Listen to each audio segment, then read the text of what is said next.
जय हिंद दोस्तों, स्वागत है आप सभी का आपके अपने चैनल मार्केट एकेडमी में। दोस्तों आज के इस वीडियो में हम एक और अपकमिंग मेनलाइन आईपीओ जो कि 25 अक्टूबर को ओपन होने जा रहा है उसका डिटेल एनालिसिस करेंगे। दोस्तों कंपनी का नाम है blue Jet health care limited.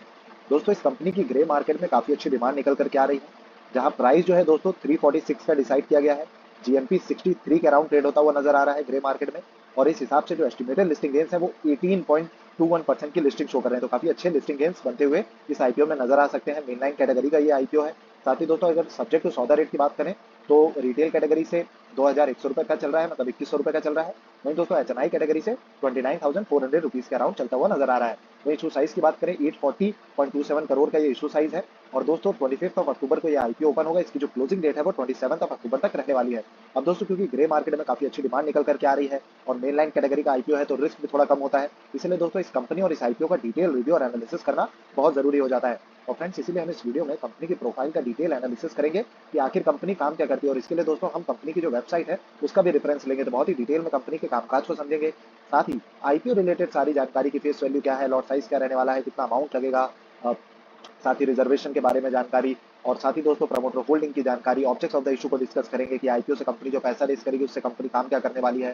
साथ ही सबसे जरूरी जो डेटा होता है फंडामेंटल्स और फाइनेंशियल्स का डिटेल रिव्यू करना कि कंपनी के जो फंडामेंटल्स फाइनेंशियल है वो इंटैक्ट है कि नहीं, ग्रोथ दिख रही है कि नहीं, आगे चल करके इसी तरीके की ग्रोथ रहेगी या नहीं, या फिर एक लॉस मेकिंग या फिर वीक फंडामेंटल्स वाली कंपनी है। तो ये बहुत ही डिटेल में समझेंगे फाइनेंशियल्स और फंडामेंटल्स को, साथ ही की परफॉर्मेंस इंडिकेटर्स, वैल्यूएशन, मार्जिन वगैरह को भी बहुत ही डिटेल में समझेंगे। तो दोस्तों बहुत ही इंफॉर्मेटिव फुल पैक की वीडियो होने वाला है, तो प्लीज इसे लास्ट तक जरूर देखें।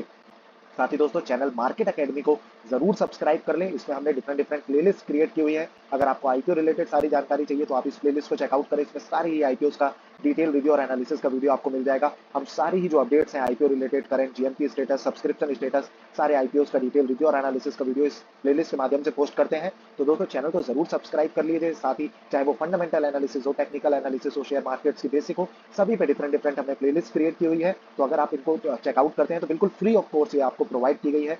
दोस्तों ये काफी काम आने वाली और नॉलेजेबल सीरीज है जिसमें बहुत ही सिंप्लीफाइड वे में step by step fundamental analysis, technical analysis वगैरह सिखाई हुई है। तो दोस्तों आप इन्हें भी इस वीडियो के बाद चेकआउट जरूर कर सकते हैं। और दोस्तों चैनल को सब्सक्राइब जरूर करिएगा, वीडियो को लाइक जरूर करिएगा, उससे हमें काफी मोटिवेशन भी मिलता है। साथ ही अगर इन्फॉर्मेटिव लगता है और अपने दोस्तों के साथ शेयर जरूर करिएगा, और बेल आइकन को क्लिक करके ऑल पे नोटिफिकेशन को जरूर टैप करिएगा, ताकि जो आगे आने वाले हमारे वीडियोस हैं उनके नोटिफिकेशन भी आपको समय से मिलते रहे। चलिए दोस्तों अब बिना देरी के इस वीडियो को भी स्टार्ट करते हैं और सबसे पहले समझते हैं कंपनी प्रोफाइल को कि आखिर ये कंपनी काम क्या करती है। तो दोस्तों काफी पुरानी ये कंपनी है। This company is incorporated in 1968। Blue Jet health care is a pharmaceutical and health care ingredient and intermediate company.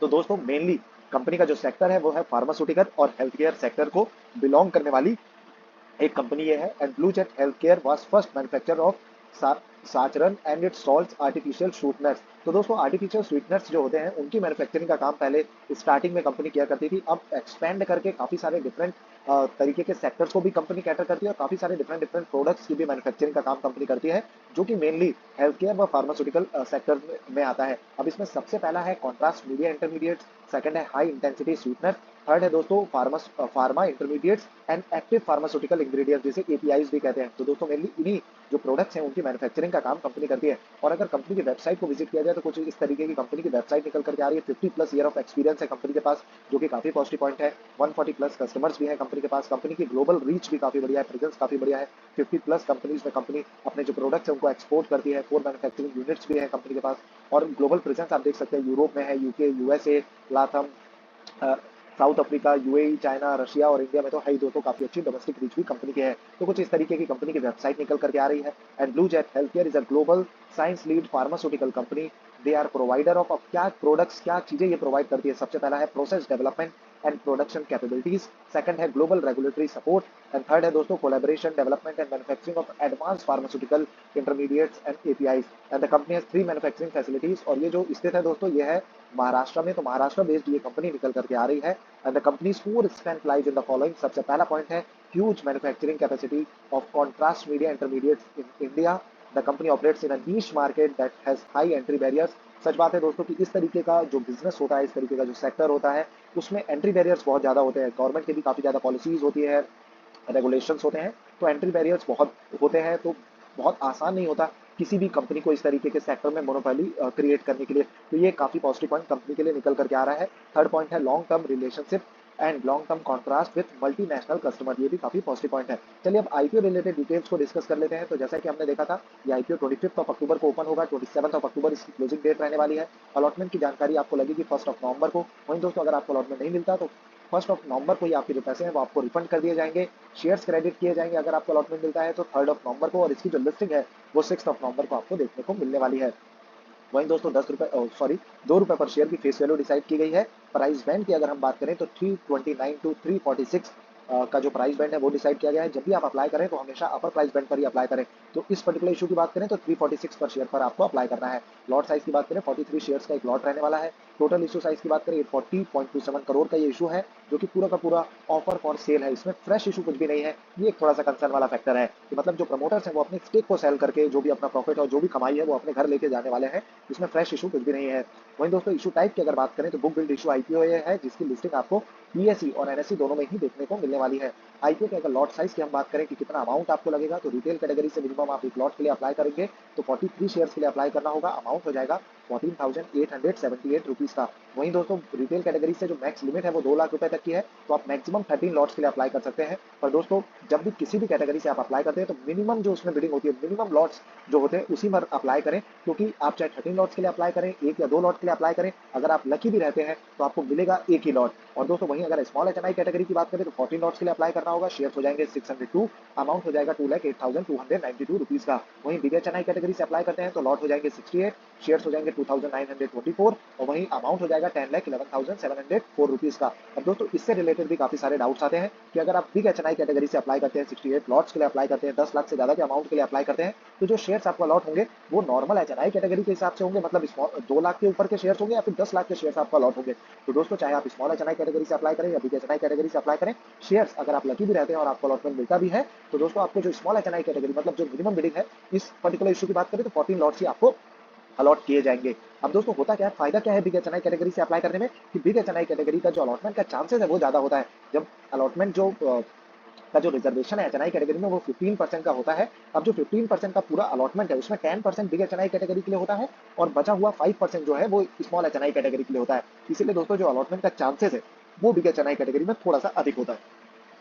अब दोस्तों प्रमोटर होल्डिंग की अगर हम बात करें तो प्रमोटर होल्डिंग प्री इशू में 100% की थी, जो कि घट करके पोस्ट इशू में 86% की रहने वाली है, जो कि अभी भी दोस्तों काफी डिसेंट फिगर है। अब सबसे जरूरी जो डेटा है उसे चेकआउट कर लेते हैं कि कंपनी फाइनेंशियली व फंडामेंटली स्ट्रॉन्ग है या फिर वीक है।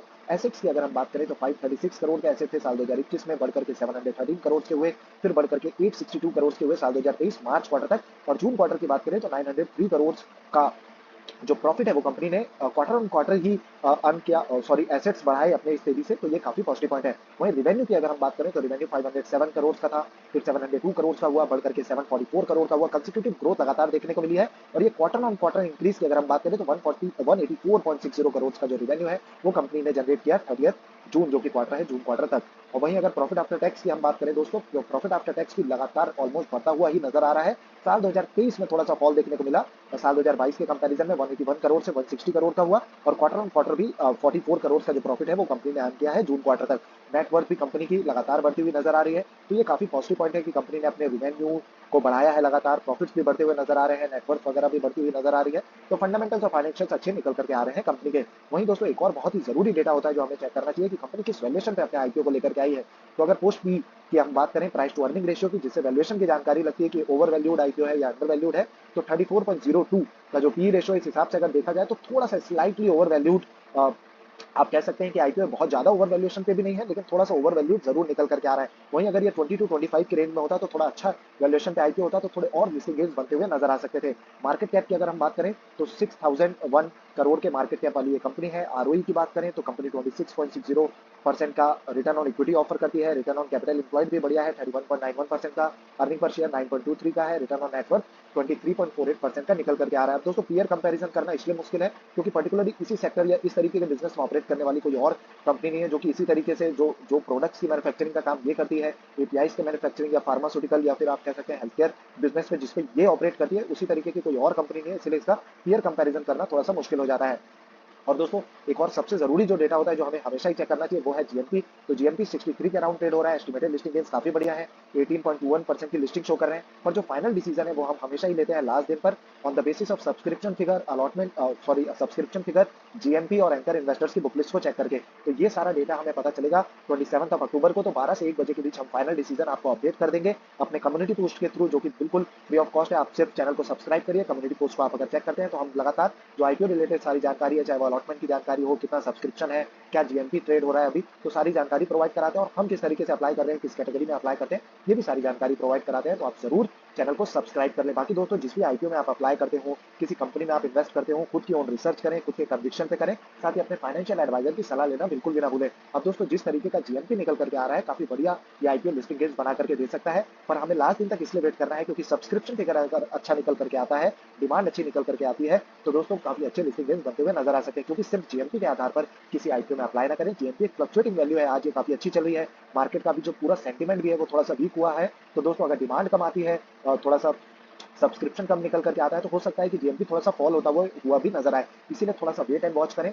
अगर सही लगता है और सब्सक्रिप्शन अच्छा निकल करके आता है, जीएमपी बढ़ता है, तो दोस्तों इसमें जरूर आप अप्लाई कर सकते हैं। अवॉइड ना करें, लास्ट दिन तक ट्रैक पर जरूर रखें। चलिए अब बाकी सारे जो आईपीओ आ रहे हैं उनके भी करंट जीएमपी को चेक कर लेते हैं। तो एक बेहतरीन आईपीओ अभी आने वाला है टाटा टेक्नोलॉजीज का। इस पे हम डेडिकेटेड वीडियो अपलोड कर देंगे अपने इस चैनल पे, तो चैनल को जरूर सब्सक्राइब करें। चलो वर्ल्ड लिमिटेड की बात करें, मेन लाइन कैटेगरी का आईपीओ, ये आईपीओ 30 अक्टूबर को ओपन होगा।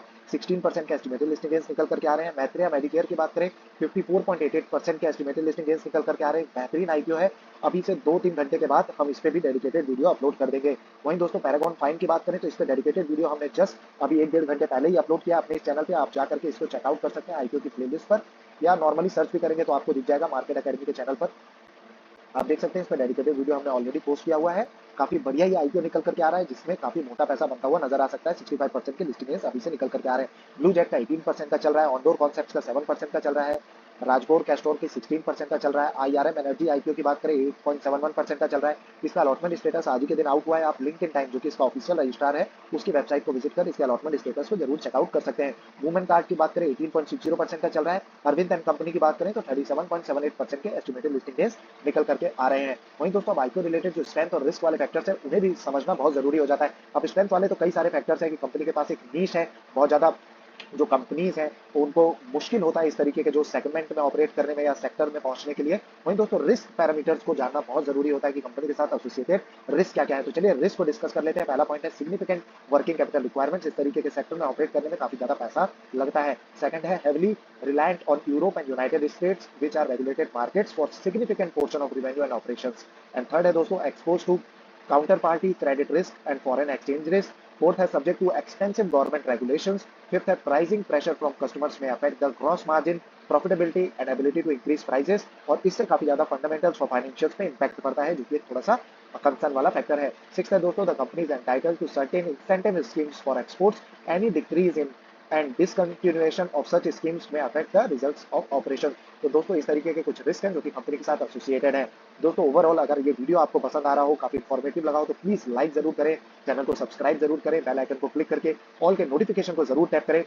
अब दोस्तों ये सारी जानकारी हो गई आईपीओ रिलेटेड। अगर दोस्तों आप अपने पोर्टफोलियो को बनाना चाहते हैं, पोर्टफोलियो में अच्छे स्टॉक्स को पिक करना चाहते हैं, और ये जो समय भी चल रहा है मार्केट में थोड़ा सा करेक्शन जो चल रहा है, उस समय दोस्तों काफी अच्छे अगर फंडामेंटल वाली कंपनी को आप एकोमोडेट करते हैं, एक्युमुलेट करते हैं, तो दोस्तों आप लॉन्ग टर्म में काफी अच्छे वेल्थ क्रिएट कर पाएंगे। अब वो किस तरीके से किया जाता है, फंडामेंटल एनालिसिस के जरिए। अब वो फंडामेंटल एनालिसिस अगर आप सीखना चाहते हैं बिल्कुल free of cost, step by step, बहुत ही सिंपल लैंग्वेज में, तो आप इस प्लेलिस्ट को जरूर चेकआउट करें। इसमें बहुत ही डिटेल में हमने फंडामेंटल एनालिसिस किस तरीके से की जाती है, किस तरीके से डाइवर्सिफाइड सेक्टर्स के स्टॉक्स को पिक करके अपने पोर्टफोलियो को बनाया जाता है, जो कि बहुत ही फंडामेंटली स्ट्रॉन्ग होगा।